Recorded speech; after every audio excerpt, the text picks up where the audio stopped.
folks say, Andy, what do you do? And I say, I do Christian community development. And what we try to do is create an environment for people, for poor people, for middle to low income families. We try to create an environment for them that's going to really help us spread the gospel and help them live out the gospel of Jesus Christ. And our program, what we do is we'll take an old, dilapidated, messed up, beat up house.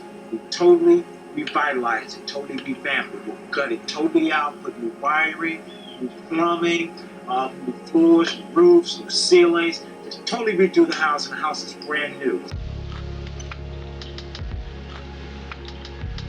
So I do college ministry with InterVarsity, and part of the vision is to be more than a Bible study on the campus, to really see the students become leaders. And over the last 10 years, I've been doing that and seeing a lot of ministry grow. I had a dream about what it would look like to have a house that students can live in, that they can grow in fellowship, they can grow deeper in their relationship with Jesus. It'll be close to a college campus, but also it'll be in the community, in the neighborhood where the college resides, so that they not only reach out to their campus, but they're also reach out to the city. So it's more than just a place that students can live in, but it's also a place they can bring in the resources for what's needed in ministry. So that's the vision. I actually had a dream where I walked into a house and I saw like an open space where there was a place for worship and prayer. And I began to see, down the hallway were places that students could live in. It was fixed up already, and I was walking with a couple of students that were with me. Right after I bought this place, I walked through the place with the exact same students I had the dream with, and it's becoming a reality.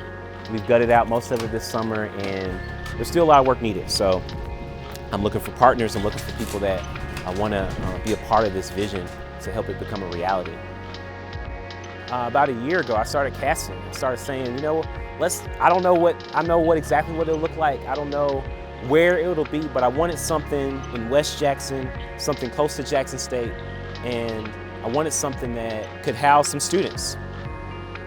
So a couple of days before I closed on the property, came out here and just walked around and just began to pray over the place. I didn't know what I was getting into, but as I began to pray over this specific place, I was reminded of when I was 6 years old, and I would walk around the neighborhood. My father was a full-time minister, and he actually did ministry not far from here in this community.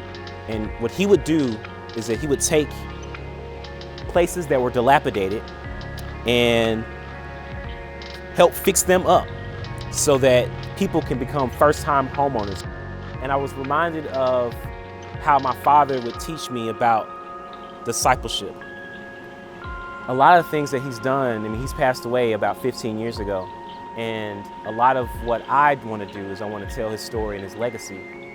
So I'm calling this house the Andy Abrams Discipleship House for InterVarsity Christian Fellowship, that the students that live here will know that they can grow as a disciple, that we can take a place that was once an eyesore in this community and begin to take out the junk, take out the crud, the debris, the decay, and start to bring new life. And it really is a model of what God does to us, how we're a place long devastated, like it says in Isaiah 61, that needs restoration. And Jesus was a carpenter, and he came into our house, our body, and began to clean out the mess and build up the dilapidation and clean us up. And that's what we want to do with each student that lives here, with this neighborhood in West Jackson, that students that are here in this place can be able to reach out and share that love of Christ as they're beginning to grow themselves.